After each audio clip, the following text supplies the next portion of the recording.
નમસ્કાર દર્શક મિત્રો, મહામંથનમાં આપનું સ્વાગત છે। હું છું ઈશુદાન ગઢવી। જતા જતા પણ સંભળાવતા ગયા નિવૃત્ત થતા ઉપરાષ્ટ્રપતિ હામિદ અંસારીએ કહ્યું કે દેશમાં મુસલમાન અસુરક્ષિત છે।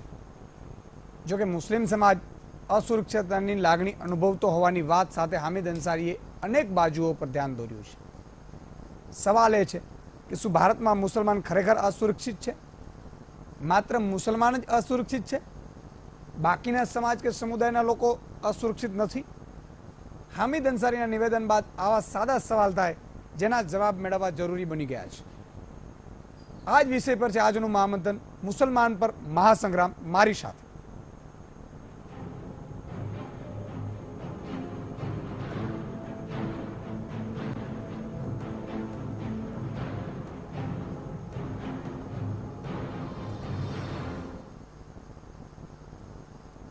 વિદાયના એક દિવસ પહેલા ઉપરાષ્ટ્રપતિ હામિદ અંસારીએ આપેલા એક નિવેદનની નિંદાઓ થઈ રહી છે।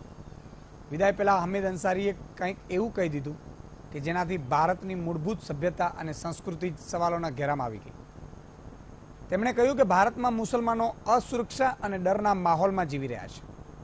જોકે તેમના આ નિવેદનની ભાજપે જ નિંદા કરી છે।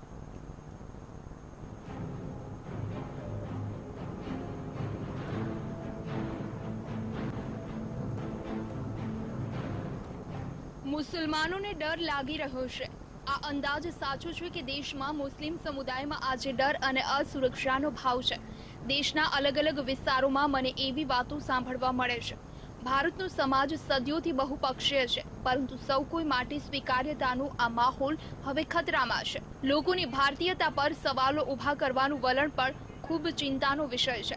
લોકો પર ભીડના વધતા હુમલાઓ, અંધવિશ્વાસનો વિરોધ કરનારાઓની હત્યા અને કથિત ઘર વાપસીના મામલામાં ઘટતા ભારતીય મૂલ્યોના ઉદાહરણો છે, જેનાથી ખબર પડે છે કે કાયદો અને વ્યવસ્થાને લાગુ કરવાની સરકારી અધિકારીઓની ક્ષમતા પણ અલગ અલગ સ્તરો પર ખતમ થઈ રહી છે।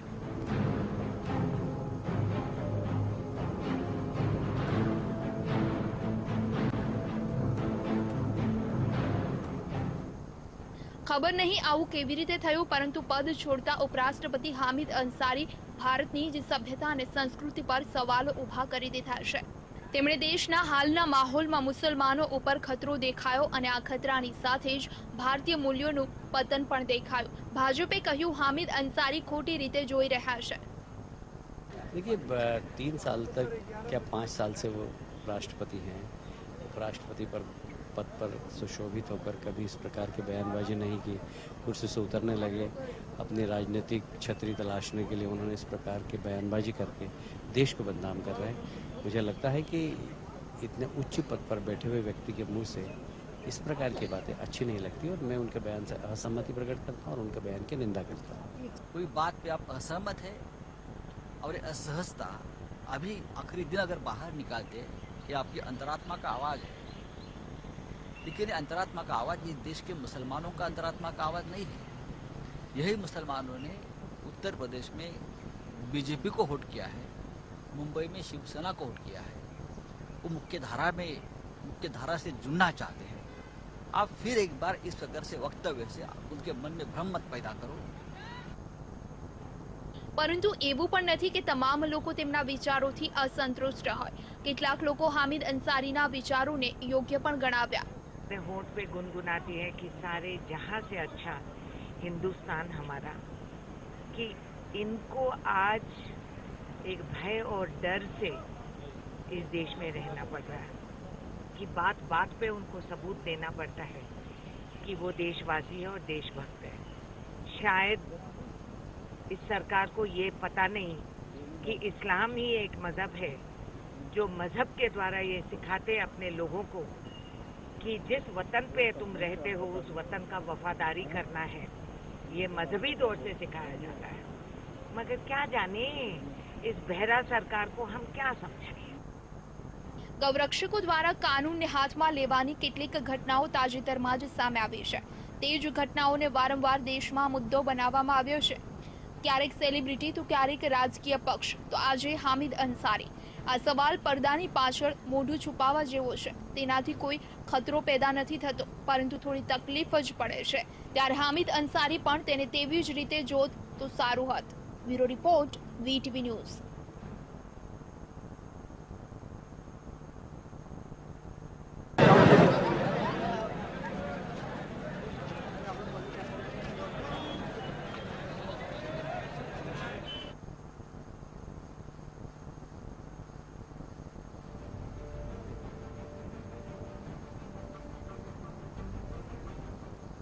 તો દર્શક મિત્રો, મુસલમાન પર મહાસંગ્રામ આજે આપણે ચર્ચા કરવાના છીએ મહામંથનમાં. ચર્ચા એટલા માટે જરૂરી બની છે કે સામાન્ય રીતે જ્યારે ઉચ્ચ પદ ઉપર બિરાજમાન કોઈ પણ નેતા, અધિકારી કે જવાબદાર વ્યક્તિ જ્યારે કોઈ નિવેદન કરે ત્યારે દેશની જનતાએ જાણવા માંગતી હોય કે આ નિવેદન પાછળનું હાર્દ શું છે.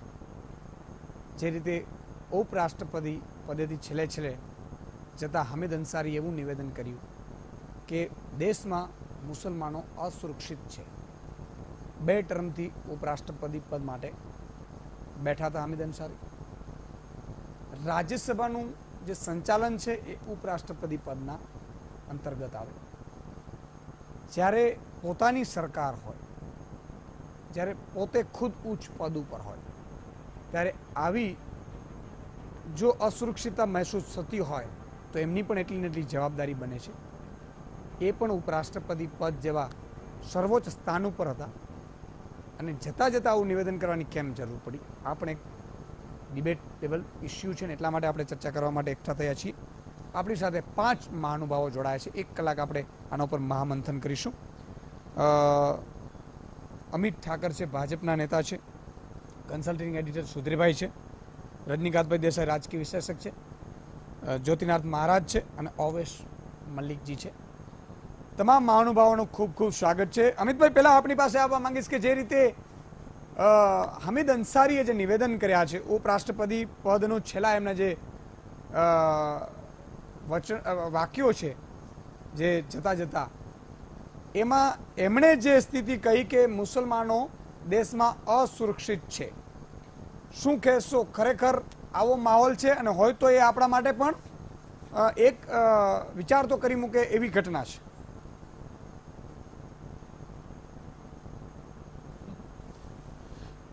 જે પ્રકારે આજે એમના છેલ્લા દિવસે 10 વર્ષના એમના કાર્યકાળના અંતે આ એમના વિચારો વ્યક્ત કરવા આ દેશ માટે દુઃખદ ઘટના છે. એમની પાસેથી આ અપેક્ષિત નહોતું.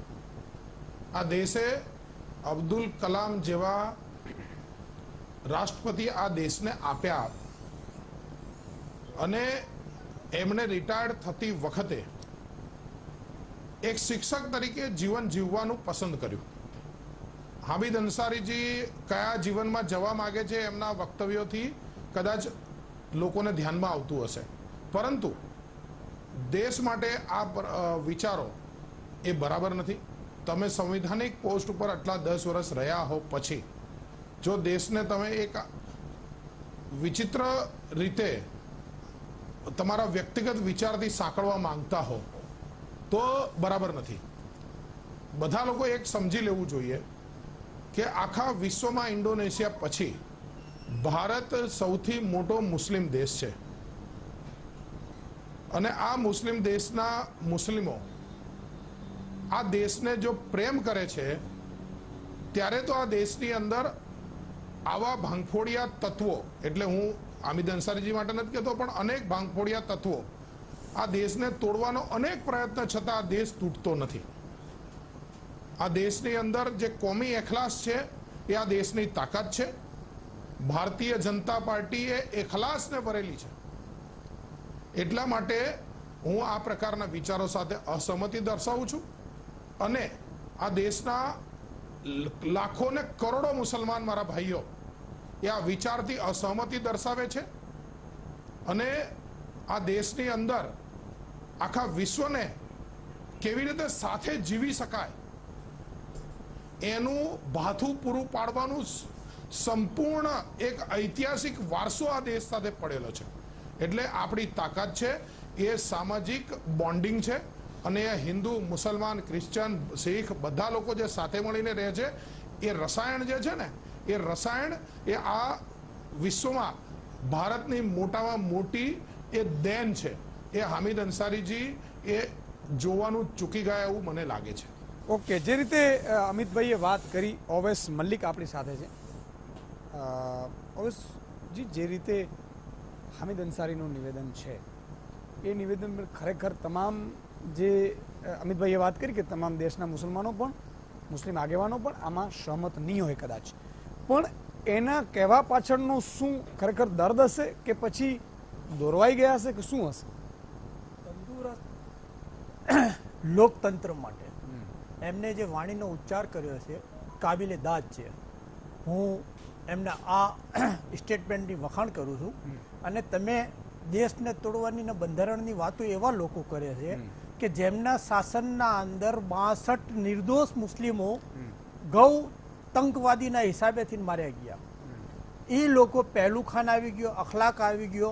એમાં એક બનાવ તો એવો બન્યો કે 14 વર્ષના બાળક સાથે એના ઉપર ગેંગરેપ કર્યું. હવે આ જે પરિસ્થિતિની અંદર એક બાળક જ્યારે દિલ્હી ઈદ માટે થઈ ખરીદી કરવા જતો હોય અને ટ્રેનમાં એને બીઇંગ એ મુસ્લિમ તરીકે ટાર્ગેટ કરવામાં આવતો હોય અને છતાં તમે કહેતા દેશ માટે, આ તમારે યાદ રાખવું જોઈએ, આ દેશના વડાપ્રધાન દુનિયાની ટૂરો મારી અને કોંગ્રેસના વિરુદ્ધમાં વાતો કરી આવ્યા દુનિયામાં. આ અહીંયા જ વાત કરી છે. અને આ ઉપરાષ્ટ્રપતિએ આ વાત પણ એમનો પ્રોટોકોલ અને એવા સમયે કરી કે એક ઉપરાજ્યપાલ તરીકે તેઓ સભાપતિ હોય અને સભાપતિમાંથી આજે એમની મુદત પૂરી થઈ અને પછી કરી. તમે નહીં તો પણ પછી શું કામ કરી? એમ કહું છું એ નહીં કરવા જોઈતી હતી ને પોતે. રાજ્યસભામાં પોતાની વિશ્વસનીયતા બરકરાર રાખવા નહીં, બરકરાર તો હું એમ કહું છું કે જે દેશનો સર્વોચ્ચ સ્થાન તમને સોંપ્યો છે ત્યાં જો તમે એ હોવું ને તમે ન કરો. ઉપરાષ્ટ્રપતિ સર્વોચ્ચ નથી કે રાષ્ટ્રપતિ બી આ તમારા 62 બનાવોમાં હામિદ અંસારી ક્યાં હતા? સર્વોચ્ચ નથી. હું આપને કહી દઉં, કારણ કે લો એન્ડ એમનો શું રોલ ઓર્ડર હતો? સ્ટેટ ગવર્નમેન્ટ નહીં, ઉપરાષ્ટ્રપતિ છે એ એટલું તો કરી જ શકે. અરે ક્યારેક તો બોલ્યા હોત ને, જી ક્યારેક તો બોલી શકે હોત. ઈ ક્યારેક બોલ્યા, કારણ કે આ જ સરકારના અંદર આઠવલે બોલ્યા, જેમાં આ જ બીજા સરકારના લોકોને એવું અંદર લાગે કે આ રામવિલાસ બરાબર પાસવાન નથી. બોલ્યા, આ જ સરકારના અંદર શિવસેના બોલી. નહીં, પણ આ એ બધા જ પોતાનો- બોલ્યા છે. આ કઈ પહેલી વખત નિવેદન આવ્યું હોય એવું નથી. શરદ યાદવ બોલ્યા, શરદ પવાર બોલ્યા, હામિદ અંસારી એક બોલ્યા હોય એવું નથી. હું એમ કહું છું કે જ્યારે શાસન- તમે શાસન- પોતે એક જવાબદાર તરીકે જ તમે બાંટવાનો જો પ્રયાસ આજે કર્યો. જવાબદારીમાંથી મુક્ત થયા અને બોલ્યા. નહીં, ઉપરાષ્ટ્રપતિ હું એમ તરીકે કહું નહીં, છું, આજે જવાબદારીમાંથી મુક્ત થયા જવાબદારીમાંથી અને મુક્ત થયા, ભારતની પણ એ રોલ મોડેલ હોય, લાખો મુસલમાનો એમને આગેવાન તરીકે જોતા હોય અને ત્યારે આવું નિવેદન કરે એટલે તમામ મુસલમાનો જે સુરક્ષિત છે એમને પણ એક સવાલ થાય. ભારતીય બંધારણને અને ભારતીય લોકતંત્રને મજબૂત કરવા માટે થઈ અને આ ઇન્ટરનલ નિવેદન છે એમનું. આ રાષ્ટ્રમાં આપેલું અને રાષ્ટ્રે નોંધ લેવી જોઈએ. અને એમનું જે છે એ એક સમાજની, માત્ર મુસ્લિમ સમાજની વાત નથી. આપને કહી દઉં કે મુસ્લિમ પછી દલિત સમાજો ઉપર પણ 2014થી થયા. આપને રેશિયો કરી દઉં કે આમાં એક ગવર્મેન્ટ નથી, પણ એ વસ્તુ સાચી છે. માર્ક ટ્વેને રિપોર્ટ કર્યો છે.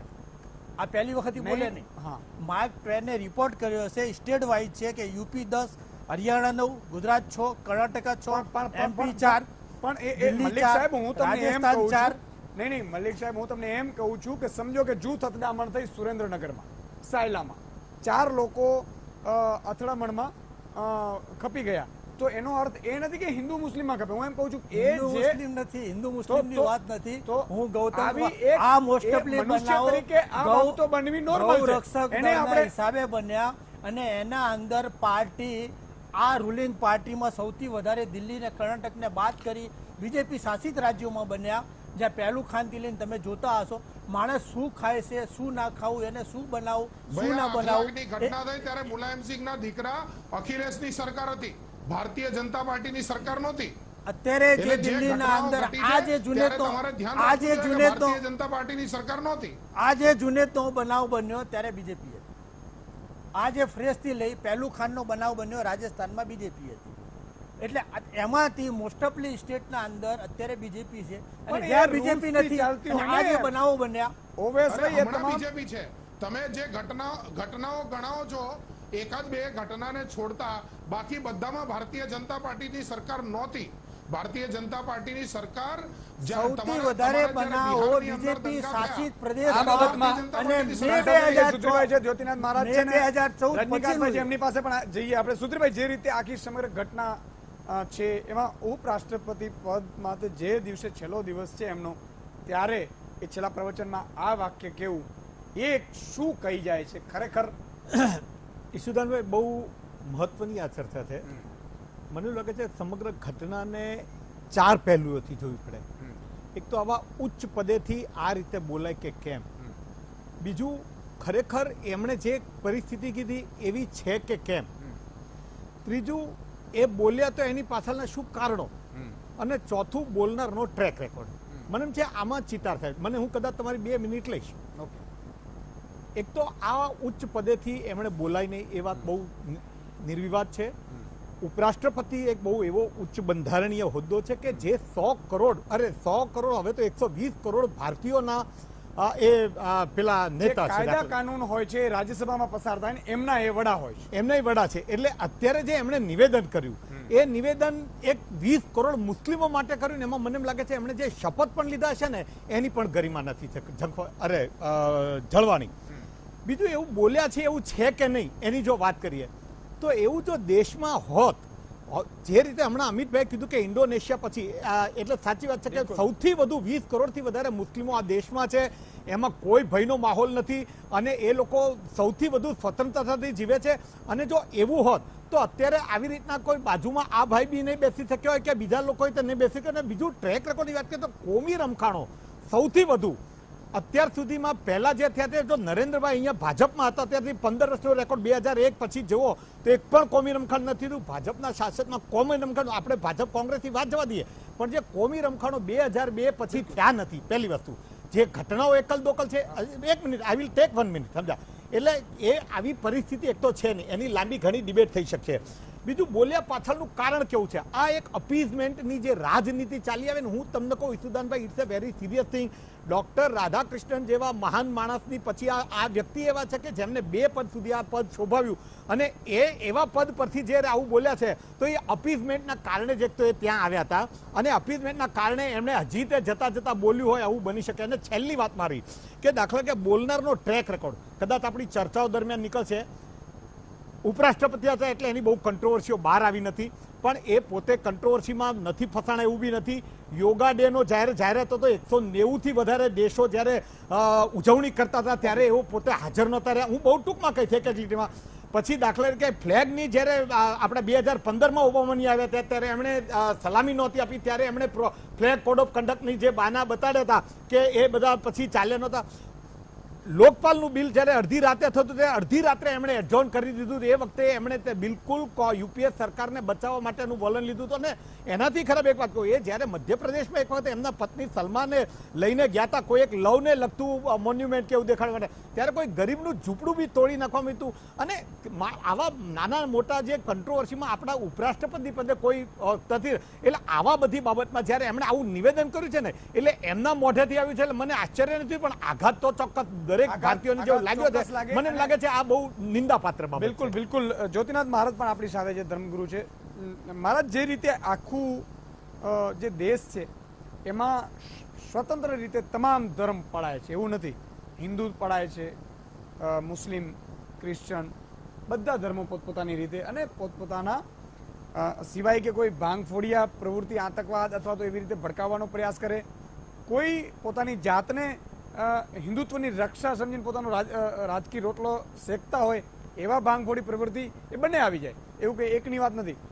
એવા ઘટનાઓને બાદ કરતા તમામ જગ્યાએ શાંતિ છે, છતાંય આવા નિવેદનો દેશમાં આપણે શાંતિથી રહી શકીએ છીએ છતાંય આવા નિવેદનો કેટલા ઉચિત છે?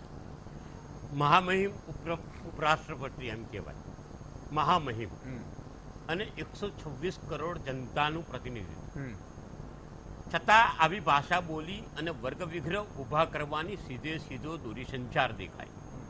એમને શું એ નહીં દેખાયું હોય કે આસામની અંદર એક બાજુથી કે વેસ્ટ બેંગલમાં એક બાજુથી સરેઆમ હિન્દુઓની કતલેઆમ, કે સરેઆમ હિન્દુઓનું વટાડપણું, કે સરેઆમ હિન્દુઓ પર પ્રેશર થાય છે, શું એ નહીં દેખાયું? વૈશ્વિકભાઈએ કીધું સરાહનીય છે, પણ સાથે સાથે એ પણ યાદ રાખવું જોઈએ કે આ પ્રવૃત્તિ પણ આ જ દેશમાં થાય છે જે ભારતીય ગણતંત્રની અંદર છે. આ જ દેશ છે કે જેની અંદર મને એવા બનાવો યાદ છે કે જેની અંદર ઉભા હિન્દુઓને કાપી કાઢ્યા છે. હું એવું નથી કહેતો, પણ ઘણા વર્ષોથી એવી કોઈ પ્રોબ્લેમ નથી. ને તમારી સરકાર હતી ત્યારે તમે કેમ ચૂપ હતા? તમે વિરોધની સરકાર આવી ત્યારે આવા નિવેદન કરીને ભડકાવાની પ્રવૃત્તિ કરતા હોય એવો દોરી સંચાર ક્યાંક દેખાય છે. સુધીરભાઈના શબ્દને અપીઝમેન્ટ શબ્દ બહુ સારો છે, કારણ કે આજકાલ અકબર ઓએસિસથી આ બધા જ લોકો ક્યાંક ને ક્યાંક મજકૂળો છંછેડી, વાતાવરણને છંછેડી, દોહડી અને પોતાની કર્મ કુંડલી સુધારવાની કોશિશ કરે છે. અને આવા પ્રવૃત્તિ અને સરવાળે તમે એવું પણ જોયું છે કે સરવાળે તમે જુઓ તો એ ઘણી વખત એવું જોયું છે કે રૂલિંગ પાર્ટીને ખોળામાં બેસી જાય. શું કામ ભાઈ? એથિક્સ વગરની જિંદગી જીવો છો અને તમે બીજાને સલાહ આપવા નીકળ્યા. એના કરતા તમારા એથિક્સ સુધાર નાખો અને જે પોસ્ટ સ્વભાવતા હતા મહામહિમ ઉપરાષ્ટ્રપતિની, તે પોસ્ટની ગરિમા રાખીને વાત કરો. બિલકુલ. રજનીકાંતભાઈ, આ આખી ઘટનામાં ઉપરાષ્ટ્રપતિ, તમે તો ત્યાં રહ્યા છો, વડાપ્રધાનના તમે સચિવ પણ અંગત સચિવ પર રહી ચૂક્યા છો મોરારજી દેસાઈના. ઉપરાષ્ટ્રપતિ પાસે શું સત્તા નથી હોતી, અને છતાંય જ્યારે આપણે ઉપરાષ્ટ્રપતિ પદથી ઉતર્યા એટલે આપણે એવું કેવું સરકાર સામાન્ય નાગરિક વાત કરતો હોય તો હજી સમજી શકાય એમ છે. શું કહેશો આ ઘટના? ભારતના બંધારણ પ્રમાણે રાષ્ટ્રપતિ પ્રથમ નાગરિક છે અને ઉપરાષ્ટ્રપતિ બીજા નંબરના નાગરિક છે. જો ભારતનું બંધારણ એમ કહે છે કે એ પોતે ભલે સત્તા એમની નથી પણ સત્તાની સાથે સાથે એ પણ છે કે સૂચનો કરી શકે છે. એમને સરકારને સૂચન કરવા જ હોતા હતા કે આ વર્ષો દરમિયાન આ બની રહ્યું છે. એ સૂચનો સરકારે સ્વીકાર કે ન સ્વીકારવે સરકાર પોતે નક્કી કરે. જ્યારે તમે રાજ્યસભાના અધ્યક્ષ તરીકે કામગીરી કરો છો અને દેશના બીજા નંબરના તમે નાગરિક છો, 10 વર્ષથી તમે આ પદ શોભાવતા હતા અને જ્યારે નિવૃત્ત થાવ છો ત્યારે તમે એવું બોલો છો કે જેનાથી દેશની પ્રતિભાને ભારે નુકસાન થયું છે. હું તો ત્યાં સુધી કહેવા માંગુ છું કે જે રીતનું તમે આજે જે તમે પ્રવચન કર્યું, ખરેખર તમારું પ્રવચન તો લેખિત હોય છે. આ કેવી રીતે તમે લખાણ કર્યું? સરકાર જ્યારે રાષ્ટ્રપતિ વિદાય લે કે સોગંદ લે એમનું લેખિત હોય છે, ઉપરાષ્ટ્રપતિનું પણ લેખિત હોય છે. તો તમે કેવી રીતે આવા વિચારો વ્યક્ત કરી શકો? એનાથી તો ખરેખર દેશની પ્રતિભાને નુકસાન થયું છે, તમારી અંગત પ્રતિષ્ઠાને પણ નુકસાન થયું છે.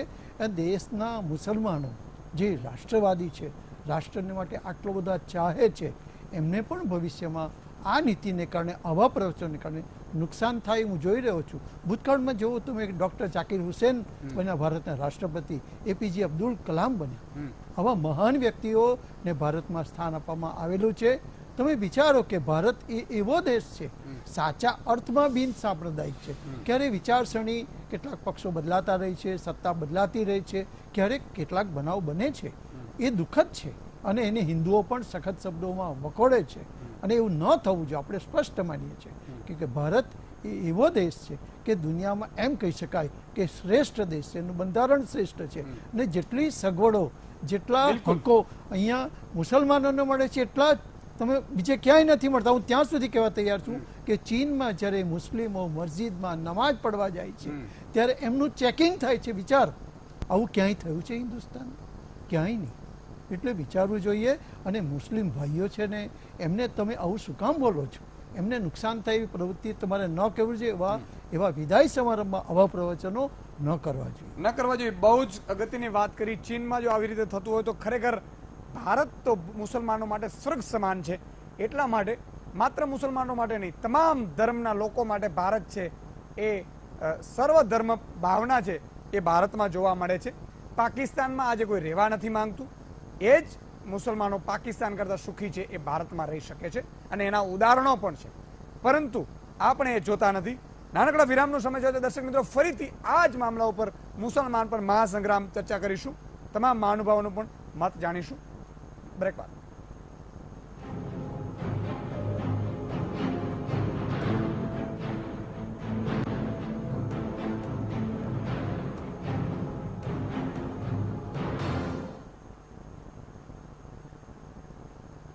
દર્શક મિત્રો, વિરામ બાદ ફરીથી આપનું સ્વાગત છે. આપણે ચર્ચા કરી રહ્યા છીએ મુસલમાન પર મહાસંગ્રામ. એટલા માટે ચર્ચા કરવાની જરૂર પડી છે કે ઉપરાષ્ટ્રપતિ પદથી છેલ્લા દિવસે વિદાય થતા પહેલા હામિદ અંસારીએ અમુક નિવેદન કર્યા છે કે મુસલમાનો છે ભારતમાં સુરક્ષિત નથી.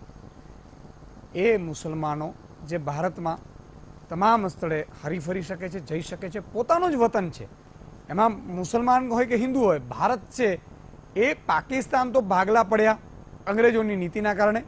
કૂટનીતિના કારણે કહેશું તો વધારે યોગ્ય લાગશે, અતિશયોક્તિ નહીં લાગે.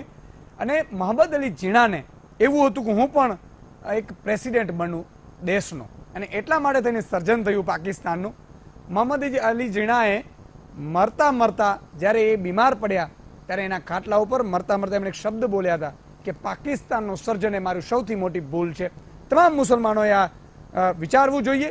આજે ભલે પાકિસ્તાનમાં હિન્દુઓની એટલી સવલત નથી મળતી, હિન્દુઓને હેરાન કરવામાં આવે છે, એ વાત અલગ છે, પરંતુ ભારતની જો વાત કરીએ તો ભારતમાં તો પહેલેથી જ ભારત એનો દેશ છે. ભારત છે એ નવો બનેલો નથી. પાકિસ્તાન જે એ ભારત માતાનો પુત્ર છે, એટલે કહી શકાય કે દીકરો કહેવાય અલગ પડ્યા પછી. પરંતુ આજે ભલે દુશ્મન તરીકે વર્તતું હોય, પણ એ શેના માટે વર્તે છે કે આવા નિવેદનોના કારણે. શેના માટે મુસલમાનોને એમ થયું છે કે મારો દેશ નથી? આવા નિવેદનોના કારણે. શેના માટે થઈને એક બાપના જે બે દીકરા હોય એને એમ થાય છે કે અમારો દુશ્મન છે? એનું કારણ છે કેટલાક તકવાદી નેતાઓ, કેટલાક લાલચુ નેતાઓ, કેટલાક કહેવાતા આતંકવાદીઓ કે જેમણે પોતાના ફાયદા માટે, ફંડ માટે આ તમામ કામગીરી કરતા હોય છે. તો આ મામલે આપણે તમામ મહેમાનો આપણી સાથે જોડાયેલા છે. અમિતભાઈ, જે રીતે આખી સમગ્ર ઘટના છે એ ઘટી રહી છે, શું લાગે છે કે ઉશ્કેરવાનો એક માહોલ બની રહ્યો છે મુસલમાનોને, અથવા તો જે આતંકવાદીઓ જે નિવેદનો કરે છે જમ્મુ કાશ્મીરમાં અથવા તો પાકિસ્તાનમાંથી કે મુસલમાન છે એ સેફ નથી, મુસલમાનના કારણે અમે લડી રહ્યા છીએ? અરે ભાઈ, તમે તમારા દેશમાં લડો ને મુસલમાનો માટે, જ્યાં હુમલા થાય છે, જ્યાં મુસલમાનો દરરોજ છે એ મુસલમાનના હાથે મુસલમાન મરે છે, ત્યારે ભારતમાં શાંતિપ્રિય દેશમાં આવા નિવેદનો કેમ?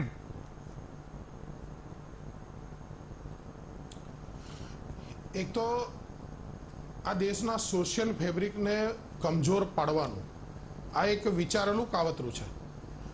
નરેન્દ્રભાઈ મોદીની સરકાર આવ્યા પછી 3 વર્ષની અંદર કોંગ્રેસ અને એમના જે લોકો છે એ કોઈ કરપ્શનના મુદ્દે બોલી શકે એમ નથી, કોઈ ઇન્ટરનલ બાકી બીજા વિષયો પર બોલી શકે એમ નથી, કોઈ વ્યક્તિગત ભ્રષ્ટાચાર ઉપર બોલી શકે એમ નથી, સરકારની રાષ્ટ્રભક્તિ ઉપર કંઈ બોલી શકે એમ નથી. તો કોઈ પણ વિષય જો બોલવા માટે નથી તો કયા વિષય ઉપર બોલવું? તો એક જ વસ્તુ બચે છે કે સોશિયલ ફેબ્રિકને નબળું પાડી દો. આ વિશ્વની અંદર ભારતને નબળું પાડવાવાળી શક્તિઓ વર્ષોથી કામ કરે છે અને આ પ્રકારના લોકો આ શક્તિઓના હાથા હોય છે. આ જે અત્યારે મુસ્લિમ સમાજ છે એમાં ગરીબી પારવાર છે, એ આપણે માનવું પડે. અશિક્ષણ છે. હવે એ અશિક્ષિત જે પરિસ્થિતિ છે, આ પરિસ્થિતિને સંબોધિત કરવાની જગ્યાએ એ આની આ પરિસ્થિતિમાં રહે, એમાં કોંગ્રેસ અને એમના લોકોને ઓલવેઝ ફાયદો છે. ભારતીય જનતા પાર્ટી આવી જશે, RSS આવી જશે, એની બીક બતાવવાની, અભણ મુસલમાનોને મગજની અંદર એમને આ ઝેરના બીજ રોપવાના. અને સચ્ચર કમિટીનું નિર્માણ થયું, કોંગ્રેસે કરેલું, પરંતુ સચ્ચર કમિટીની ભલામણોનું સૌથી વધારે ક્યાં આગળ પાલન થયું છે? તો એ ગુજરાતમાં થયું હતું. જે નરેન્દ્ર મોદી ઉપર આક્ષેપ કરતા હતા એ નરેન્દ્ર મોદીના કાર્યકાળની અંદર સચ્ચર કમિટીની બધી જ ભલામણો સૌથી વધારે સુખી મુસલમાન ક્યાં છે? તો કે ગુજરાતમાં છે. એટલે કહેવાનો મતલબ એ છે કે તમે ભારતને આગળ વધતું કઈ રીતે રોકવું, તો એના માટે આ પ્રકારના લોકો સતત લાગેલા હોય છે. જે ઉપરાષ્ટ્રપતિ પદે રહીને તમે કેમ આજે જ બોલ્યા? કારણ કે તમને ખબર હતી આવતીકાલે રિટાયર્ડ થઈ જશો તમે, એ પછી તમારા નિવેદનનું મહત્વ નહીં રહે. ગૂગલની અંદર તમને શોધતા આવે, તમે વાઇસ પ્રેસિડેન્ટના પદ ઉપર રહીને બોલો કે આ દેશની અંદર મુસલમાન અસુરક્ષિત છે, એની એક વૈશ્વિક અસર જાય, અને એટલા માટે તમે આજે બોલ્યા છો. જણગણ મન ગવાય, તમે ઊભા ના થાવ. રિપબ્લિકનની પરેડ થાય, તમે સેલ્યુટ ના લો, તમે સેનાની સેલ્યુટ ના લો. યોગા ડે થાય, તમે ઉપરાષ્ટ્રપતિ હોવાના કારણે તમે રાજ્યસભા ટીવીના ચેરમેન હો, 191 દેશમાં યોગાનો કાર્યક્રમ થતો હોય, તમે એને રાજ્યસભા ટીવી ઉપર પ્રદર્શિત ના થવા દો. એટલે જે રીતે તમે આખો તમારો કાર્યકાળ છે, આ ખિલાફત આંદોલનની વાત થઈ, મોહમ્મદ અલી ઝીણાની વાત થઈ, તો આ વાત શું છે? તમે ખિલાફત આંદોલનની ચલાવનારી પેઢીના વંશજ છો. અમે આ બધી વસ્તુ ભૂલીને તમને આ દેશના ઉપરાષ્ટ્રપતિ બનાવ્યા હતા, અને એ બનાવ્યા પછી આજે દેશની અંદર એજન્ટ ઓફ હોપની જગ્યાએ તમે એજન્ટ ઓફ સોરો સાબિત થયા છો. અને આ દેશના અનેક મુસલમાનો જેને માહિતીનો અભાવ છે એને તમે બીજી ખોટી દિશામાં વાળી અને આ દેશને અસ્થિર કરવાની જે એક ગેંગ કામે લાગી છે એ ગેંગના મુખ્ય બનવાની દિશામાં તમે જઈ રહ્યા છો. બહુ જ કેટલીક અગત્યની વાત કરી મલિક સાહેબ. જે ઉપરાષ્ટ્રપતિ પદ માટે વર્ષોથી છે, તમે પક્ષ ગમે તે ના હો, દેશ છે એ કોઈ એકનો નથી, દેશ બધા માટેનો છે.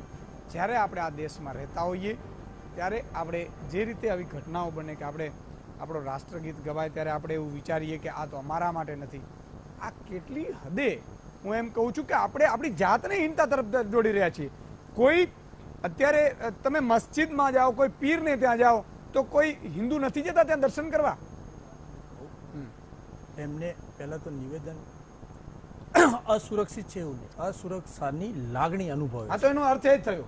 અને લાગણી અનુભવી અને અસુરક્ષિત બેમાં ડિફરન્સ. પહેલી વાત કહું.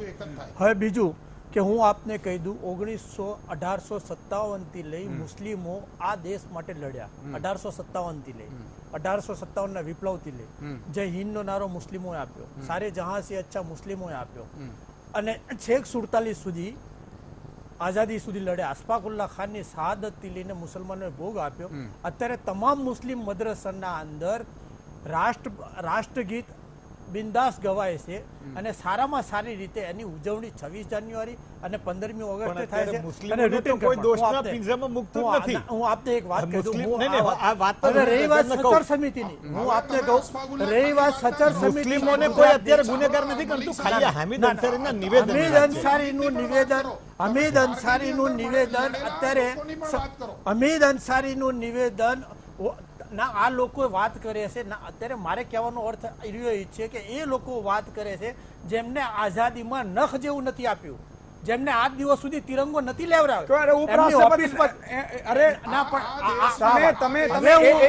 મોહમ્મદ અલી જીણાએ જે ભૂલ કરી વાત ઉપર હું સંમત કર્યું, એમાં હું નથી જવા માંગતો, પણ 2014 પછી 2014 પછી દેશનો હીરો અબ્દુલ લતીફ નથી. આ દેશના હીરો 1857 થી લઈ ટીપુ થી લઈ બહાદુર શાહ જફર સુધી સાદત છે. એટલે એમાં પણ હું આપને કહું કે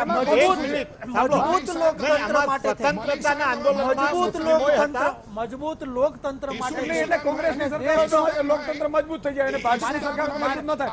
આ કેવો ન્યાય? હું એ જ કહું છું, ભાજપ સાથે હું એ જ કહું છું હામિદ અંસારી પહેલા આંકડા હું તમને એક બીજું 2010 થી 2014 સુધી હું જે મલિકભાઈ હું પૂછવા માંગુ કે દાખલા તરીકે ઉપરાષ્ટ્રપતિ હતા અબ્દુલ કલામ.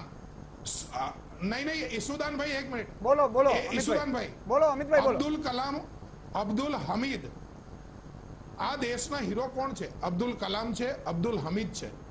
અબ્દુલ લતીફને આ દેશમાં માન નથી મળ્યું.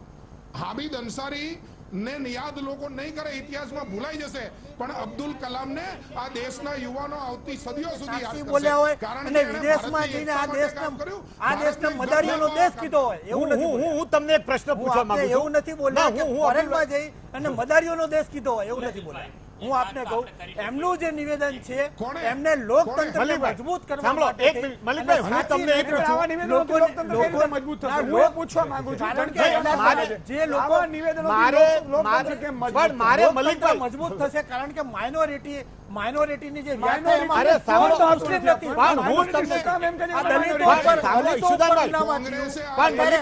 મલિકભાઈ હું આપને એના વિશે પૂછવા એક મિનિટ રાષ્ટ્રીયવાદ તમે યુપી ના અંદર જુઓ, હું મલિકભાઈ તમને એક જ વસ્તુ પૂછવા માંગુ છું, સાંભળી લો એક મિનિટ. મલિકભાઈ હું તમને એક પ્રશ્ન પૂછવા માંગુ છું, સાવ સાદો પ્રશ્ન છે કે તમે કીધું કે એમને એમ થાય છે કે મુસલમાનોની એ અસુરક્ષિતની લાગણી છે, તો આટલા ટેન્યુઅર દરમિયાન એમણે એક પણ વાર નરેન્દ્રભાઈ કે વડાપ્રધાને કોઈ ચિઠ્ઠી લખી કે ભાઈ આમાં આવું લાગે છે, એ પોતે લખી શકતા હતા ઉપરાષ્ટ્રપતિ તરીકે? નહીં, બિલકુલ. It's a very serious point. એમણે એ લખી શક્યા હોત જો રિટાયરમેન્ટ પ્લાન છે એ એમણે જે 3 વર્ષ દરમિયાન એમને જો લાગ્યું હોત તો એ આપ ચિઠ્ઠી એમણે કેમ ન લખી? મને ખાલી આટલો જવાબ કયો. અરે પણ છતાંય દેર આયે દુરુસ્ત થાય. અત્યારે આ બી છેલ્લે એમને જે નહીં, વાત નહીં, નીકળી નહીં, છે, નહીં, એ આ ખોટી નથી. deliberate છે. આ કારણ કે deliberate તમારું છે. ધ્યાન ત્યાં બી જઈ શકે કે જે લોકો ખરેખર ના, શું ના, આ અનુભવે defend છે, કરવાનો એમનું મુદ્દો વજન છે. છે. ડિફેન્ડ આ defend, મારે defend. મારે એમના સરકારને statement બદનામ સાથે કરવાનો defend- આખો પણ મુદ્દો આ- છે. આ જે સરકાર તમે અને એમને સરકારની વાત રાષ્ટ્રપતિ કરો. ફરી ન આજે બનાવ્યા એટલે સાંસદ ઈ ના- એ BJP મનમાં ના એમણે ભડાસ સાંસદ કાઢી છે. સભ્યો બેફામ બોલે, વડાપ્રધાન ખુદ ફોરેનમાં જઈને મદારીનું દેશ કહે, તો એ તમારે ત્યાં રાષ્ટ્રનું અપમાન નથી લાગતું.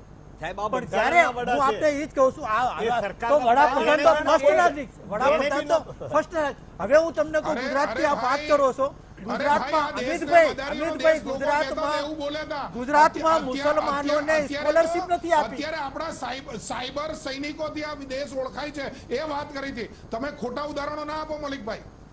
અમિતભાઈ, ગુજરાતમાં સ્કોલરશીપ માઇનોરિટીને ના આપવા માટે તેની સરકાર સુપ્રીમમાં ગઈ હતી. નહીં, એ તો બરોબર. ફિક્સ પગાર એટલે માટે પણ આપશું ને. સુપ્રીમમાં ગઈ છે.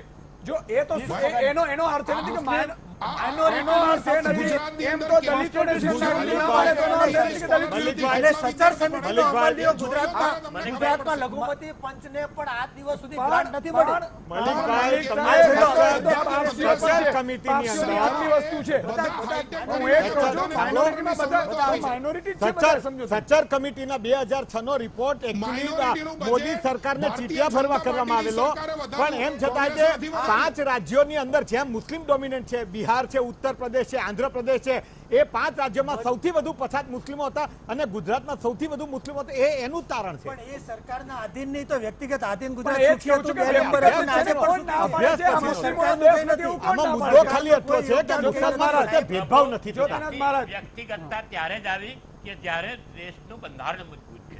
ભૂલી જાઓ કોંગ્રેસ ભાજપ ને વ્યક્તિગતતા તમે આજે મજબૂતાઈ એટલે અનુભવી મુસ્લિમ કોમે, કારણ કે આ દેશના બંધારણ પ્રત્યે મને ગર્વ છે એવું છાતી ઠોકીને અને નીતિઓ કેવી છે અને એનું આ મહત્વ છે. બંધારણનો વડો જ્યારે આવી વાત અરે આ કરતો દેશના હોય લોહીમાં તો છે. તેને હંમેશા મહારાજ સાહેબ, આ અમિતભાઈ, એક દેશના મિનિટ. લોહીમાં છે. અમિતભાઈ, એક સેક્યુલરિઝમ આ દેશના લોહીમાં છે. એક મિનિટ કોઈ આપણી ભારતીય સંસ્કૃતિ પણ સેક્યુલર છે. આ બંધારણનો વડો ઉપરાષ્ટ્રપતિ મહામહિમ કહેવાતો હોય અને તે જો આ ભાષા બોલતો હોય તો તેને સખત શબ્દોમાં વખોડવી પડે અને લોકોએ ખરેખર એનો સખત જવાબ આપવો પડે. હું તો એમ કહું કે મુસ્લિમ બિરાદરો આવો ખભે ખભો મિલાવીને દેશના વિકાસમાં અમારી સાથે રહો. બિલકુલ. અને આ દેશમાં અમે તો કહીએ છીએ તમે અમારી સાથે જ છો. ને આજે વર્ષો પહેલા જે હિન્દુ ગાયન મુસલમાન બન્યું છે, problem હોય કે ના નથી હિન્દુ ભાઈ. બનેગા ને પણ મુસલમાન હિન્દુ અને બનેગા. મુસલમાનનો ત્યારે આ કોણ કહે પ્રક્રિયા છે કે અલગ પડો? problem જ કોણ નથી. કહે છે કે હું મુસલમાન કે હિન્દુ છું? પણ એક વાત તમને કહી દઉં બહુ ક્લિયર કે આપણા દેશમાં વાણી સ્વતંત્રતાનો જે અધિકાર આપેલો છે ને એનો misuse તેનો થાય છે. દુરુપયોગ થાય છે અને સમાજને ગેરમાર્ગે દોરી અને ખરેખર ઉપરાષ્ટ્રપતિને દેશદ્રોહીના કેસમાં અંદર નાખવો જોઈએ. રજનીકાંતભાઈ, આ એક અમિતભાઈ, હું પછી આવીશ તમારી પાસે, સુધીરભાઈ પાસે પણ મારે જાણવું છે થોડું. રજનીકાંતભાઈ, જે રીતે જ્યોતિનાથ મહારાજે કીધું કે ભાઈ વાણી સ્વાતંત્ર્ય આપવામાં આવી છે, એનો કદાચ મિસયુઝ થતો હશે, પણ ઉપરાષ્ટ્રપતિ પદ 2 ટર્મ સુધી અને જ્યાં રાજ્યસભા પોતે હેન્ડલ કરતા હોય, રાજ્યસભામાં જે કાયદા પસાર થતા હોય એ પોતાની સહીથી થતા હોય, એટલું જ નહીં, જ્યારે આટલી ટર્મ સુધી પોલિટિક્સમાં રહ્યા બાદ જ્યારે આવા નિવેદનો થાય ત્યારે એક વસ્તુ આ એક ભાગલાવાદી નીતિ ન કહી શકાય. કારણ કે મોહમ્મદ અલી જીણા જ્યારે 1930-32માં જ્યારે આંદોલન થતું હતું દેશનું અંગ્રેજો સામે, ત્યારે મુસલમાન અને હિન્દુ ખંભે ખંભા મિલાવીને આગળ વધ્યા છે. પણ જ્યારે એમ ખબર પડતી કે 1946માં જ્યારે હવે કે ભાઈ આઝાદ થવાની અરણી ઉપર છે, ત્યારે આ લોકોએ એટલે કે મોહમ્મદ અલી જીણા સહિતના નેતાઓને એમ થયું કે અમારે પણ પ્રધાનમંત્રી બનવું છે તો અમારે વજીર આઝમ બનવું છે. એટલા માટે એને આખી થીમ અપનાવી. ઈસુદાનભાઈ, મોહમ્મદ અલી જીણાને બગાડનાર બી આ કોંગ્રેસના લોકો જ હતા. આજે ખિલાફત આંદોલનમાં તમને મોહમ્મદ અલી જીણાએ ના પાડી હતી કે આ ખિલાફત આંદોલન એ લોકોનું છે, આ ઈરાનનું છે, એને અહીંયા ના લાવો. પણ મોહમ્મદ અલી જીણાને સાંભળ્યા વગર આ નહેરુ અને બાકીની ટોળકીએ ખિલાફ આંદોલનને ટેકો કર્યો, ગાંધીજીએ ખિલાફત આંદોલનને ટેકો કર્યો. અમિતભાઈ, અમુક જે તથ્યો છે જે મેં વાંચેલા છે ઇતિહાસ, એનો હું તમને કહું છું. ઇતિહાસ નથી વાંચ્યો એમાં હું ન કહી શકું. રજનીકાંત, જે રીતે ખિલાફત આંદોલનનું જનરેશન છે ને એ હામિદ અંસારી છે. જે રીતે રજનીકાંતભાઈ આ આખી સમગ્ર ઘટના થઈ છે, તો શું કામ આજે મેં કહ્યું એમ ફરીથી મારે એટલા માટે આના ઉપર ઊંડાણ મંથન કરવું પડે છે કે હામિદ અંસારીએ હવે તો ખરેખર રાજનીતિમાં રહેવાનું પણ પેલું નથી, તો શું મુસલમાનોને ખુશ કરવા માટે અથવા તો પોતાનો હજુ પણ વજૂદ અકબંધ રાખવા માટે આ આતંકવાદીઓની એવી તો નહીં પણ એની સમકક્ષ ભાષા છે એ ક્યાંક બોલાય છે એવું લાગી રહ્યું છે? ઉપરાષ્ટ્રપતિએ જે નિવેદન કર્યું છે ખરેખર આવું નિવેદન ન કરવું જોઈએ એટલા માટે કે જ્યારે ભારતને ચીન સાથે યુદ્ધ થયું, પાકિસ્તાન સાથે યુદ્ધ થયું, ત્યારે આ દેશના મુસલમાનોએ દેશમાં સૈનિકોએ, મુસ્લિમ સૈનિકોએ ખભે ખભા મિલાવીને લડ્યા છે. આજે પણ જ્યારે આ ત્રાસવાદીઓ એટેક કરે છે કાશ્મીરમાં વગેરે, ત્યારે આપણે ટીવી પર જોઈએ છીએ ચેનલો પર મુસ્લિમો કહે છે કે અમને મોકલો બોર્ડર પર. એક ઉપરાષ્ટ્રપતિ આ પ્રકારનું બોલે એ ખરેખર કમનસીબી છે. કે હું તો ત્યાં સુધી કહેવા માગું છું કે આવી વ્યક્તિ, આવા વિચાર ધરાવનારાઓને ખરેખર ઉપરાષ્ટ્રપતિ જેવું પદ આપવું ના જોઈએ. ને ખરેખર એમનામાં હિંમત હોય ને ખરેખર એમને સાચું લાગતું હોત તો એમણે 6 મહિના પહેલાં કહેવાની જરૂર હતી. જ્યારે ઉપરાષ્ટ્રપતિ હતા તો એમની સામે ખરેખર એમને દૂર કરવાના પગલાં લઈ શકાયા હોત. બંધારણમાં જોગવાઈ છે શું કે ઉપરાષ્ટ્રપતિ પદ પરથી વ્યક્તિ જો બંધારણની વિરુદ્ધમાં બોલે ને આ પ્રકારના પ્રવચનો કરે તો એમને પણ ત્યાંથી દૂર કરી શકાય છે. 6 મહિના પહેલાં કહેવાની જરૂર હતી, જો કારણ કે આ બનાવો તો બની રહ્યા છે, સુધીરભાઈ ઘણા વખતથી બની રહ્યા છે.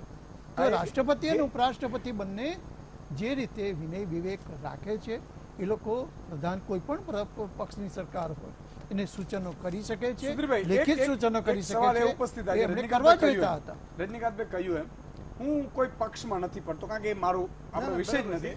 એક ન્યુટ્રલ ચર્ચા થવી જોઈએ પણ દેશના હિત માટે હોવી જોઈએ. જ્યારે દેશ હિતની વાત હોય છે ત્યારે હું એઝ એ ઇન્ડિયન હિન્દુસ્તાની છું, એમાં કોઈ મને શંકા નથી, ના હોવી જોઈએ.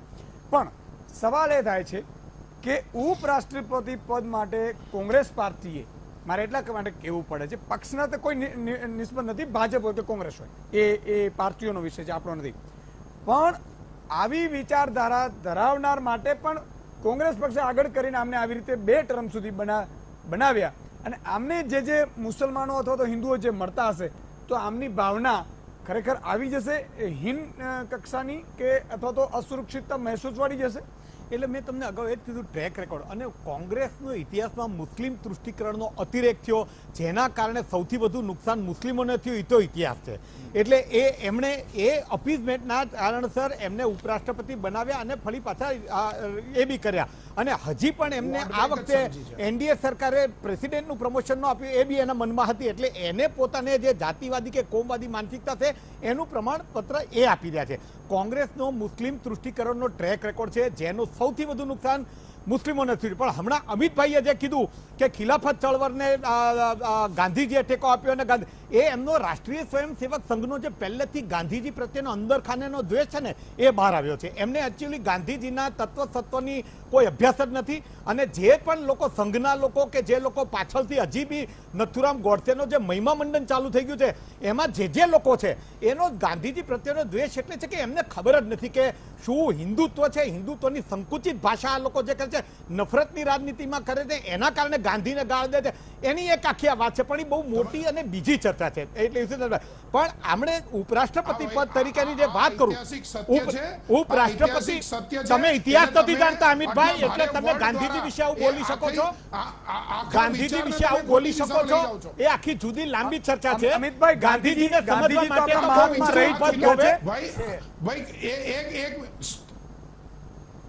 તમે આખી ચર્ચાને બીજા માટે લઈ જાઓ એટલે નથી કરવી. હું એ જ કહું છું આપણે નથી કરવી, એ આખો વિષય જુદો છે.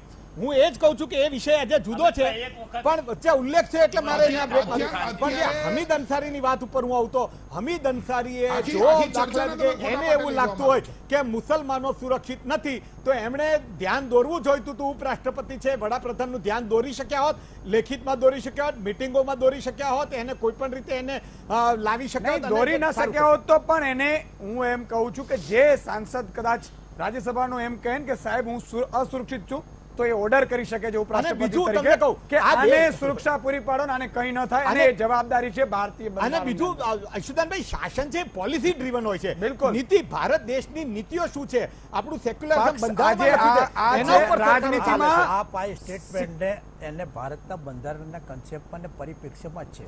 પરિપ્રેક્ષ્યમાં એને નથી. પરિપ્રેક્ષ્યમાં જ છે અને એક બંધારણીય મલ્લિક સાહેબ, હજી તમે એને- સમજો આ પરિપ્રેક્ષ્યમાં એને નથી. પરિપ્રેક્ષ્યમાં આતંકવાદીઓ જો છે. જમ્મુ કાશ્મીરમાંથી એમ અને કરતા હોય કે લેવા દેવા ભારતમાં વગર. મુસલમાનો અસુરક્ષિત છે ને એટલા માટે અમે તંદુરસ્ત- હુમલા કરીએ છીએ એ માની તંદુરસ્ત- શકાય, કારણ કે એ આતંકવાદી છે. તંદુરસ્ત લોકતંત્ર માટે તંદુરસ્ત દેશને ચર્ચા તોડવાની જરૂરી છે. તંદુરસ્ત ચર્ચા અને હોવી જોઈએ. તંદુરસ્ત ચર્ચા તો માટે કયો મુસલમાન અસુરક્ષિત છે મને દેખાડો ચાલો. એનું જે કયો નિવેદન- મુસલમાન અસુરક્ષિત છે આ દેશમાં? માટેનું આ સ્ટેટમેન્ટ છે. એટલી અસુરક્ષિતતા, તમે જે અસુરક્ષિતતાની જે વાત કરો છો એટલી હદે જો કહેતા હોય તો ખોટી બાબત એટલી હદે નથી. પણ અત્યારે જે 2014 પછી જે બનવા જયું છે આ રાષ્ટ્રના અંદર, આ ગંગા જમના તહેજીદના અંદર ને ભારત આખા દુનિયાના અંદર 1 નંબર પર છે. એ પાકિસ્તાન દ્વારા ફેલાયેલો એક ડર છે કે નરેન્દ્ર મોદી આવ્યા બાદ મુસલમાનો અસુરક્ષિત છે. હું એવું નથી માનતો એટલા માટે. યશુદાન, મે 2014 પછીના જે અત્યારે હું બનાવ- તમને કહું એક બહુ કડવી વાત કે કાશ્મીર અને આસામ આ બે સેક્ટરમાંથી હિન્દુઓએ હિજરત કરી. આ જગતને જાણવા વાળી વાત છે, જગત જાણે છે. હા આજ લગી કયા હિન્દુએ એવું કીધું કે અમે અસુરક્ષિત? કાશ્મીરમાંથી પંડિતોને કાઢ્યા, સખત સહજ. બરોબર. બહુ મોટી હિજરત. અને કયા પંડિતે કે કયા એને એવું કીધું કે અમે અસુરક્ષિત છે? આ અસુરક્ષિતની ભાવના તો ખરેખર અત્યારે તમે જે શબ્દ બોલો ને તો મને એવું લાગે કે હિન્દુઓ ભોગવી રહ્યા છે. ખરેખર નહીં પણ એ જાણવું જ નહીં કે હિન્દુ અને આ મુસલમાન ખોટી અલગ અલગ વાત છે. હું એમ કહું છું આ અને દેશનો નાગરિક છે અને એને અધિકાર છે. ચિત્રવાળી છે. આ દેશમાં ઇન્ટોલરન્સની ચર્ચા ત્યારે કેમ નથી થતી જ્યારે બીજી કોમના લોકો ઉપર અન્યાય થતો હોય, અત્યાચાર થતો હોય, ત્યારે કેમ ચર્ચા નથી થતી? હું તો કહું દરેક વખતે દરેક વખતે થવી જોઈએ. અને આ દલિત યોગ્ય વખતે નહીં છે. થવી જોઈએ, પણ હું એમ કહું છું કે ભાવના જ શું કામ આવે છે? આપણે ક્યાંક એવા લોકો સાથે સંપર્કમાં આ છીએ. એક સાહિત્ય પરિષદ પેલા પુરસ્કારો પાછા વળો, પુરસ્કારો પરત કરે તો એવું એક ડ્રામા છે આ. જ્યારે આસામમાં કાશ્મીર ઘાટીમાં અત્યાચાર થાય હિન્દુઓ ઉપર ત્યારે આ ચર્ચા થવી જોઈતી હતી. 20 માંથી જુલ્મ જ છે 19 અને આતંકવાદીઓ એમાં પકડાય એ થવી જોઈએ. મુસલમાન પણ હોય. એનો તો આ તોય ઉપરાશબ્દ છતાંય ઉલ્લેખ આપણે કરવો જોઈએ. આપણા દેશના અને- મુસલમાન અને એવું બે- શંકાની નજરે નથી જોતા. આતંકવાદ- કોઈ પણ હોય, હિન્દુ હોય કે મુસલમાન હોય. તો હિન્દુ આ હમીદ અંસારીએ એ જે અમિતભાઈ કીધું એનો ઉલ્લેખ આમાં થવો જોઈતો હતો, કરવો બિલકુલ. જોઈતો હતો. બે હું આપને એ જ કહું છું કે આપ જે કહો છો ને, તમે 2014 પછીનું સાઉથ અને વેસ્ટર્નને બાદ કરી અને જે ઇન્ડિયન કલ્ચર અને ઇન્ડિયન ગંગા જમનાની તહેજીબને જે અસર થાય છે અને જે હુમલાઓ થાય છે એના પરિપ્રેક્ષ્યમાં નિવેદન આપ રૂટીન જોઈ લો. મલિકભાઈ, કોમી આને રમખાણો નથી કર્યું. પહેલા 15 વર્ષ આને પહેલા માર્ક જેટલા થયા, હવે ટ્વેને- નથી પણ એ માર્ક શું કામ? ટ્વેને રિપોર્ટ કર્યો, એના CNN પાછળ રિપોર્ટ કારણમાં કર્યો. જાઓ. કોઈ પોલિટિશિયન ઇતિહાસ અથવા ખબર કોઈ થઈ ગયો માણસ છે. પોતાના તમે- હિત માટે આવે ને તમે નિવેદનો નંબર કરે, વન ત્યારે હવે આ આ દેશ છોડવાની હિન્દુ ભાવના મુસલમાનની ક્યારે વાતો નથી થવી રહી? બંધ થવી જોઈએ. યશુદાન, 125 કરોડની પ્રજાની અંદર ક્યાંક મુસ્લિમને તકલીફો થઈ છે તો ક્યાંક એ એ બધી ઇન્ડિવિજ્યુઅલ ઘટના છે. હિન્દુને પણ થઈ છે. વ્યક્તિગત તકલીફોને તકલીફ હું ના એ- કહેવાય. ના, આ તમે ગુટબાજીને જે રીતે ગુટબાજી કહો ના છો, કહેવાય. એ- તમે એ- ભાગનાઓ એ- નથી એ- કહેતા. કાશ્મીરે એનાથી- વ્યક્તિગત એનાથી- છે. એ બધી એકલ દોકલ ઘટના કહેવાય. કાશ્મીરે વ્યક્તિગત એકલ દોકલ પહેલા એક ઘટના મિનિટ જવાબ કહેવાય. આપો. કાશ્મીરે વ્યક્તિગત તકલીફ પણ છે. જ્યારે આસામે ખાલી વ્યક્તિગત મલિકભાઈ, તકલીફ છે. ખાલી મુસ્લિમ બે હોવાથી વ્યક્તિગત જ્યારે તકલીફ એકલ ખાલી દોકલ મુસ્લિમ- ઘટનાઓમાં હું આપને હિન્દુ એ કહેવા પણ માંગુ મરતા છું હોય કે છે. ખાલી એકલ દોકલ ઘટનાઓમાં હિન્દુ ખાલી પણ મુસ્લિમ મરતા હોય છે, હોવાથી, મુસલમાન પણ ખાલી મરતા હોય છે. હિન્દુ એને હોવાથી, કોમ ખાલી તરીકે ન દલિત જોવાવી હોવાથી, જોઈએ. ખાલી આદિવાસી હોવાથી અને જો હુમલા થતા હોય તો એ નિંદનીય છે. તો એ કોઈ બી નિંદનીય છે. હોય. હું કહું છું. બરોબર. અમે તો એવી એમાં ઘટના બસ છે. એવી એ ઘટનાઓ જ- પણ હું અને એમ- એવી મેં એવું ઘટનાઓ દાવો છે કર્યો કે કે 2014 પછી 63 બની છે. સુરેન્દ્રનગરમાં અને ઈ 63 બની, એમાં વડાપ્રધાન મૂળમાં જવું જોઈએ. પણ 3 દિવસે ત્રણ વખત પીએમ બોલ્યા અને પરમ દિવસે બી બોલ્યા અને PM રોકી એ દેવા ખુદ માટે. બોલ્યા છે ને કે રાજકોટના અંદર બી ગૌરક્ષકોને PM આવી રીતે કરે છે, પણ ખોટું છે. પણ રોકાણું નથી. પણ બોલ્યા એ- action નથી. એ ભાવ- અત્યારે એ એક્શન મૂડમાં આવવા પાંચ જોઈએ. વ્યક્તિઓના અત્યારે કારણે આપણે આખા statement દેશમાં એવું ના કહી શકીએ કે આ અસુરક્ષિત છે. એમ કહું છું, આપણી ઉપર હુમલા થાય છે આતંકવાદી, આપણે એમ કહીએ છીએ કે આપણે આતંકવાદીઓ અમને રહેવા નથી દેતા.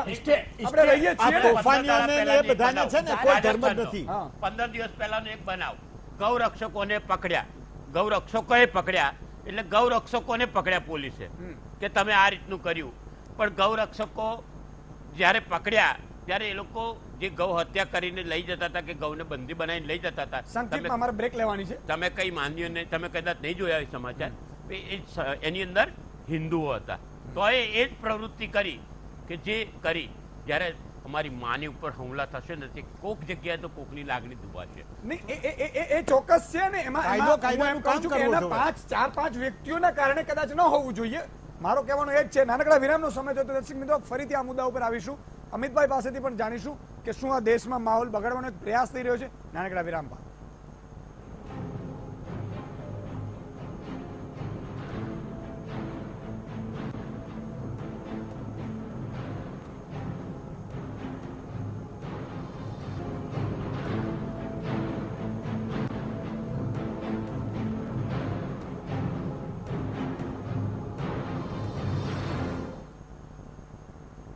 વિરામ બાદ દર્શક મિત્રો ફરીથી આપનું સ્વાગત છે. મહામંથનમાં આપણે ચર્ચા કરી છે મુસલમાન પર મહાસંગ્રામ. રજનીકાંતભાઈ, તમે કંઈ કહેવા માંગતા હતા? હું એ કહેવા માંગતો હતો કે ઉપરાષ્ટ્રપતિનું એમ કહેવું છે કે લઘુમતી અસુરક્ષિત છે. પાકિસ્તાન એ તો મુસ્લિમ દેશ છે. પાકિસ્તાનની નીતિ રીતિને કારણે બાંગ્લાદેશ બન્યો અને જ્યારે બાંગ્લાદેશ બન્યો ત્યારે 40 લાખ લોકોનું મૃત્યુ થયું. એ તો બધા મુસલમાન હતા ને. આજે અફઘાનિસ્તાનમાં પાકિસ્તાનની નીતિને કારણે 30 લાખ લોકો મૃત્યુ પામ્યા છે. અને છેલ્લા 30 વર્ષમાં કાશ્મીરમાં તમે જો પાકિસ્તાનની પ્રોક્સ વોરની નીતિને કારણે 40,000 નિર્દોષ મુસ્લિમો મળ્યા છે. આ શું છે? ત્યારે તો આ ઉપરાષ્ટ્રપતિ કશું બોલતા નથી. એમણે 10 વર્ષ સુધી જે ઉપરાષ્ટ્રપતિ પર શોધાવ્યું ત્યારે જ્યારે બી પાકિસ્તાન મુસ્લિમોનો પર જુલમ કરે છે. આજે બલુચિસ્તાનમાં તમે જો, આઝાદ કાશ્મીરમાં તમે જો, સિંધમાં જુઓ, આ બધા વિસ્તારોમાં કેટલો જુલમ થઈ રહ્યો છે. ત્યારે તમે કેમ નથી બોલતા?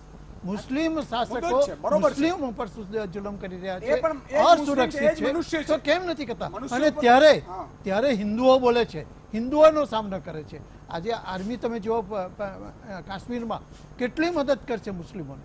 શા માટે કરે છે? એવો કોઈ ભેદભાવ છે જ નહીં આ દેશમાં. આ કેટલાક લોકોએ ઉભો કરેલો ભેદભાવ છે અને કમનસીબી એ છે કે ઉપરાષ્ટ્રપતિ મુસલમાનો હોય કે તમામ બીજી જ્ઞાતિના હોય, બીજી કાસ્ટના હોય કે બીજા ધર્મના હોય, એ ગેરમાર્ગે દોરવાય. ઉપરાષ્ટ્રપતિ બોલો છો ખરેખર બધું. અમિતભાઈ, સંક્ષિપ્તમાં શું લાગે છે, આ એક દેશમાં માહોલ બગાડવાનો એક પ્રયાસ હતો? હું પ્રિસાઇઝલી 3-4 વાત કહી દઈશ કે આ દેશ 125 કરોડમાં 100 કરોડ હિન્દુ છે. 100 કરોડ હિન્દુમાં જો ઇનટોલરન્સની ભાવના હોત તો આ દેશ આટલો બધો સુરક્ષિત બીજા લોકો માટે ના હોત. આ દેશની અંદર 20 કરોડ ઉપરાંત મુસલમાન છે. પાકિસ્તાનના એજન્ડાને કે વિશ્વના કોઈ પણ દેશનો એજન્ડા જે આતંકવાદીઓને અહીંયા સપ્લાય કરે છે એને જો બધા જ મુસલમાન સપોર્ટ કરતા હોત તો બી આ દેશમાં આટલી શાંતિ ના હોત. એટલે કે થોડા ઘણા લોકોને છોડીને બાકીના મુસલમાનો પણ આ દેશને હિન્દુ જેટલો જ પ્રેમ કરે છે. એના કારણે બાકી કોઈ તકલીફ નથી. એટલે એક હિન્દુની જે ટોલરન્સ ભાવના છે, જે સદીઓ પુરાની છે, એને કાબિલે દાદ કહેવી પડે. મુસલમાન જે આ દેશને પ્રેમ કરે છે એને અભિનંદન આપવા પડે. આ પ્રકારના જે તત્વો છે કે જે આ એકતાના ફેબ્રિકને તોડવા માંગે છે, એ લોકો ઘણા નિવેદન કરી ચૂક્યા કે હવે હું આ દેશ છોડીને જતો રહીશ. ભાઈ, કોઈ દેશ છોડીને જતું નથી, કારણ કે બધાને ખબર છે કે પાકિસ્તાનમાં કે બીજા મુસ્લિમ દેશોમાં મુસલમાન ભાઈઓની શું હાલત છે. બિલકુલ, બહુ અગત્યની કીધું સુધીરભાઈ. ભારતીય જનતા પાર્ટીની જે સરકાર છે, ભારતીય જનતા પાર્ટીની જ્યાં સરકાર છે ત્યાં મુસલમાનોનો પ્રગતિ થઈ છે. એ ભારતીય જનતા પાર્ટીની સરકારમાં મારા મુસ્લિમ ભાઈઓએ જોયું છે. સુધીરભાઈ કહેવા માંગે છે, સુધીરભાઈ ના શાસકો એ બીજે કોઈ પાર્ટીના લોકો હતા, એને મુસ્લિમો જાણે છે, એમનું મગજ બગાડવાનું કામ એ આ પ્રકારની ટોળકીઓ કરી રહી છે. એને ઓળખવાની જરૂર છે. મને એમ લાગે છે અમિતભાઈએ જે મારે કહેવું છે એ બધું, એટલે અમિતભાઈની આ જે છેલ્લે જે વાત કરી એને સંપૂર્ણ સંમત છું. આ દેશની અંદર તાસીર રહી છે. હિન્દુ અને મુસલમાનો વચ્ચે ખૂબ સદભાવ છે. ઇવન શાસક લેવલે નીતિઓના વિષયમાં પણ ક્યાંય એવો ભેદભાવ નથી. અને સામાન્ય માત્ર બધા મુસલમાન, એટલે જ્યાં ખરાબી છે માત્ર જે મુઠ્ઠી પર તત્વો કોઈ પણ પક્ષ હોય ને એ જ લોકો પોતાના સમાજને નુકસાન કરે. આવા નિવેદનો આવે એ ન આવે એ ઈચ્છનીય છે. ના, માહોલ બગાડવાનો તો કોઈ પ્રયાસ નથી. આ દેશમાં હિન્દુ મુસ્લિમ જેવું ચર્ચા કરવી ખોટી. આ દેશ ભારતીયોનો છે, તમામ નાગરિક ભારતીય છે અને હિન્દુસ્તાન મુસલમાનોએ લોહી આપે છે. અને આ જોઈ લો, અત્યાર સુધી તમે જોઈ લો કે જે ટેરરિસ્ટ નામ આવ્યું અલ કાયદાથી લઈને તમામ, તો હોમ મિનિસ્ટરથી લઈને તમામે કહેવું પડે છે કે ભારતના મુસ્લિમો કોઈ સંસ્થામાં ક્યારે આવી સંસ્થાઓમાં જોઈન્ટ નથી કે જેનાથી ધર્મ અને ભારતને નુકસાન થાય. અત્યારે આ સ્થાને આતંકવાદની વાત કરવી વ્યર્થ છે, કારણ કે ઉપરાષ્ટ્રપતિના નિવેદનમાં જે અસુરક્ષિતતા છે, કદાચ એમને પોતાની ગાદી જાય તેની અસુરક્ષિતતા લાગતી હશે, બાકી ક્યાંય આ દેશમાં નથી. આતંકવાદ એ શિયા અને સુન્ની વચ્ચેની લડાઈ છે, તેને આપણે ઊંડાણમાં જવાની અત્યારે ક્યાંય જરૂર નથી. બિલકુલ, બહુ જ અગત્યની વાત કરી. સમયનો અભાવ છે એટલે મારે આ મહામંથન અહીં જ રોકવું પડશે. ઓવેસ મલિક સાહેબ, જ્યોતિનાથ મહારાજ, રજનીકાંતભાઈ દેસાઈ, સુધીરભાઈ અને અમિતભાઈ, ખૂબ ખૂબ તમામનો આભાર. દર્શક મિત્રો, સવાલ એ થાય છે કે જ્યારે આતંકવાદીઓ એવું વારંવાર નિવેદનો કરે છે પાકિસ્તાનના લોકો એવું વારંવાર નિવેદન કરે છે કે ભારતમાં મુસલમાનો અસુરક્ષિત છે, તો પણ ગળે ન ઉતરે એવી ઘટના છે, તમામ વખોડી છે. ત્યારે ઉપરાષ્ટ્રપતિ પદના જ્યારે આવી રીતે શોભાવનાર વ્યક્તિ જ્યારે આવા નિવેદનો કરે ત્યારે ખરેખર એ અને આતંકવાદીની ભાષા ક્યાંક સરખી લાગે. અને એટલા માટે જ તમામ મુસલમાનો પણ ગેરમાર્ગે ન દોરાય. તમામને વીટીવી તરફથી પણ અપીલ છે કે દેશ છે એ માત્ર હિન્દુનો નથી, માત્ર ક્રિશ્ચનનો નથી, મુસલમાનનો નથી. દેશ ભારત છે એ ભારતના નાગરિકોનો છે અને તમારામાં એ હિંમત હોવી જોઈએ, તમારામાં એ દર્દ હોવો જોઈએ, દેશ પ્રત્યેની ભાવના હોવી જોઈએ કે હિન્દુસ્તાન અમારા હે અને એ ભાવના તમને હંમેશા સુરક્ષિત રાખશે. આજે બસ આટલું જ. ફરીથી આવતીકાલે નવા વિષય નવા મહેમાન સાથે મળીશું. ત્યાં સુધી તમે જોતા રહો વીટીવી ન્યૂઝ. મને રજા આપો.